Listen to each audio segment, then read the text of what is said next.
Concédeme, Señor, ser camino, por el que Dios pueda andar, en el que Jesús pueda crecer, en el que el Señor pueda reinar.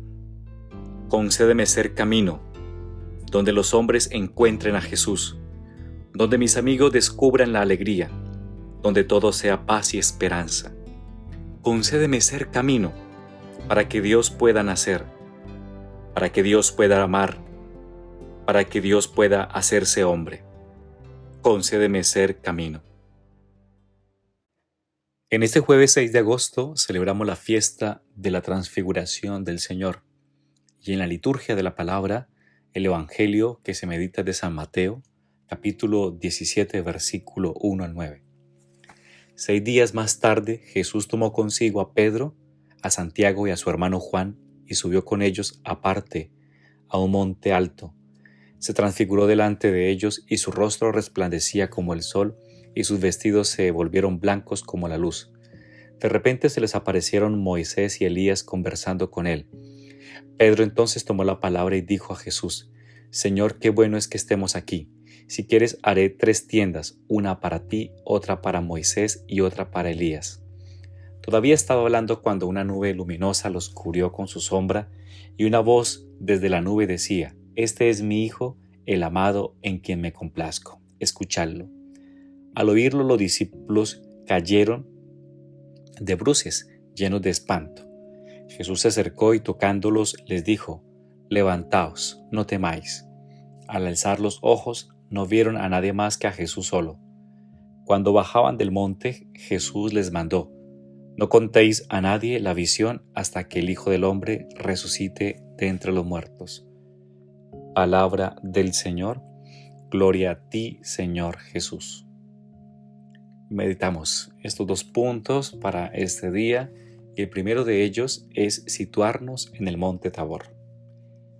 La maternidad divina de María, que ayer celebrábamos, abre la puerta hoy a esta fiesta de Jesucristo, que la Iglesia celebra al vislumbrar algo de su divinidad. Recordar aquel momento sublime para los apóstoles Pedro, Santiago y Juan en ese alto del monte Tabor. Allí los primeros cristianos edificaron una primera iglesia para revivir con emoción ese encuentro y no se perdiera con el tiempo un lugar tan sagrado. Hoy el templo del Tabor es una buena construcción edificada sobre las ruinas de las anteriores, a la que se accede por una larga avenida que muestra en su fachada 2 torres laterales y un cuerpo central triangular para significar la transfiguración de Jesús, rodeado a la derecha e izquierda por Moisés, el gran patriarca, y Elías, el gran profeta para los judíos. En el interior, un amplio presbiterio que tiene detrás un ábside con el mosaico representa la transfiguración encima del altar donde se celebra la misa para los peregrinos. Estos encuentran una particular luminosidad conseguida por amplios ventanales abiertos en la fachada, los muros laterales y el ábside. En este lugar Jesucristo ha mostrado su gloria divina, confirmando así la confesión de Pedro poco antes: Tú eres el Cristo, el Hijo de Dios vivo, y para fortalecer la fe de los apóstoles ante la proximidad de la pasión que ya ha empezado a anunciarles. Es un lugar muy bello. Les invito a, si algún día tienen la oportunidad, no se pierdan de ir a conocer allí el monte Tabor. En medio del asombro, entonces, en este monte, ellos oyen una voz desde la nube luminosa que le dijo: Este es mi Hijo, el amado, en quien me he complacido, escuchadle. Pues bien, los padres de la Iglesia, como San Jerónimo, por ejemplo, comentan esta escena comparando a los 2 personajes con Jesús. Ellos son siervos, pero Jesús es el Hijo. Ellos son queridos por el Padre, pero Jesús es el amado. Moisés y Elías hablan de Cristo, pero Jesús es el Señor que debemos escuchar. Y por ello los fieles cristianos nos aplicamos esta exhortación a fin de escuchar las enseñanzas de Jesús, contemplar sus milagros, meternos en los evangelios y encontrarnos con Jesús vivo, ahora que nos habla en la intimidad de una oración recogida y en las enseñanzas de la Iglesia. A ello nos invitan las siguientes palabras de un santo, San José María, que dice lo siguiente: cuando se ama a una persona, se desea saber hasta lo más mínimo detalle de su existencia, de su carácter, para así identificarse con ella. Por eso hemos de meditar la historia de Cristo desde su nacimiento en un pesebre hasta su muerte y su resurrección. En los primeros años de mi labor sacerdotal, solía regalar ejemplares del Evangelio, libros donde se narraba la vida de Jesús, porque hace falta que la conozcamos bien, que la tengamos toda entera en la cabeza y en el corazón, de modo que en cualquier momento, sin necesidad de ningún libro, cerrando los ojos, podamos contemplar como en una película, de forma que en las diversas situaciones de nuestra conducta acudan a la memoria las palabras y los hechos del Señor. Bueno, así nos sentimos nosotros. Así nos sentiremos metidos en la vida del Señor. Porque no se trata solo de pensar en Jesús, de representarnos aquellas escenas.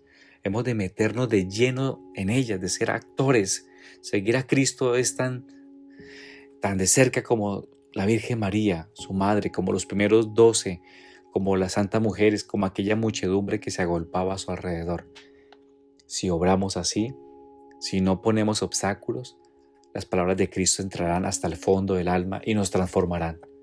Porque la palabra de Dios es viva, eficaz, más penetrante que espada de dos filos, y se introduce hasta los pliegues del alma y del espíritu, hasta las junturas y los tuétanos, y discierne los pensamientos y las intenciones del corazón. Bien, ahí está San José María, en este libro que se llama Es Cristo que pasa. En segundo lugar, pues San Ignacio de Antioquía fue uno de los primeros mártires del siglo II, obispo famoso por sus cartas pastorales a las iglesias locales, que iba encontrando de camino a Roma, donde recibió la palma del martirio. Gran defensor de la unidad, de la caridad, porque amaba profundamente a Jesús. Le amó tanto que cuando, según una tradición, por orden de Trajano, le obligaron a renegar del Señor, respondió que era imposible quitarlo de sus labios. Lo amenazaron con cortarle la cabeza y así no pronunciar el santo nombre, y contestó: aunque lo apartes de mis labios, del corazón nunca podrás desprenderlo, lo llevo escrito en él y por eso no puedo cesar de invocarlo. Este piadoso relato de su martirio refiere que después de cortarle la cabeza le sacaron el corazón y vieron que llevaba grabado en letras de oro el nombre de Cristo. Pues ahora, enamorarnos de Cristo es una tarea que nunca se acaba, como le ocurrió a San Pedro, que transmite aquel recuerdo imborrable, la transfiguración del Señor, cuando ya ha visto el desarrollo de esas promesas de Jesús, sus años finales, su pasión, su muerte y su gloriosa resurrección. Le vieron durante un tiempo con su cuerpo glorioso, si bien no radiante como en el Tabor. Lo refiere diciendo que no cuentan a los primeros cristianos unas fábulas fantásticas, pues son testigos oculares de la grandeza del Señor. Esa voz traída del cielo la oímos nosotros estando con Él en la montaña sagrada. Esto nos confirma la palabra de los profetas y hacéis muy bien en prestarle atención como una lámpara que brilla en el lugar oscuro hasta que despunte el día y el lucero nazca en vuestros corazones, dice la palabra. Podemos hacernos la pregunta acerca de por qué Jesús se transfiguró en un lugar alto y distante de Nazaret y Cafarnaún junto al lago de Genesaret, y encontrar la respuesta en la necesidad del esfuerzo humano, físico y moral, para que los ojos del alma puedan contemplarle. Es la experiencia entonces de cada uno de nosotros y desde luego de los santos que comprenden la necesidad de la limpieza del corazón, de la purificación de las intenciones, de la rectitud de conciencia para encontrar a Jesús. Si no hay desprendimiento y sinceridad, no podemos encontrarle. Y junto a eso, hace falta crecer en las virtudes como la templanza, la fortaleza, la justicia, la prudencia, además de abrirse a la gracia para que nos aumente la fe, la esperanza y la caridad. Entonces, con este esfuerzo ascético, que no solo es para los consagrados que se apartan del mundo, podremos participar también ahora de la transfiguración del Señor Jesús. Sí, Jesús, quiero ser tu camino, un camino por donde vengas, un camino por donde enseñes, un camino por donde sirvas, un camino por donde salves, un camino por donde toques, un camino por donde abraces. Que sea yo, Señor, un camino para tus pasos. Amén. y que el Señor te bendiga. En el nombre del Padre, y del Hijo, y del Espíritu Santo. Amén.